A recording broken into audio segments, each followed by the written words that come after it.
यांचा याच्याचा विरोध काय याची माहिती आली देते.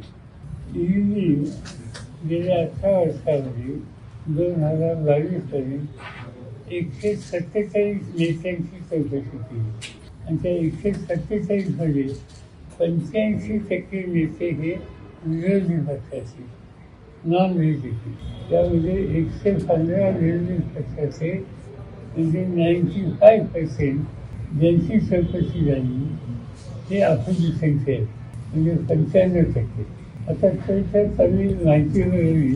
काँग्रेसचे 24 आहेत, TMC तृणमूल काँग्रेसचे 19 आहेत, NCPचे 11 आहेत, शिवसेनेचे 8 आहेत, DMK 6, BJP 6, RJD 5, BSP 5, समाजवादी पार्टी 5, TDP 5, आप 3, CPM 2, national conference 2, PDP 2, AIADMK 1, मनसे 1, TRS 1.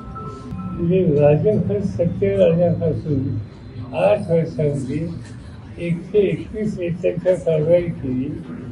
त्याच्यामध्ये एक मुख्यमंत्री, एक माजी मुख्यमंत्री, विरोधी पक्षाच्या सरकारमध्ये 14 मंत्री, 24 खासदार, 21 आमदार, 7 माजी खासदार आणि 11 माजी खासदार. ईडीकडून कारवाई ज्यांच्यावर केली गेली त्यात एकही बीजेपीचे नाही.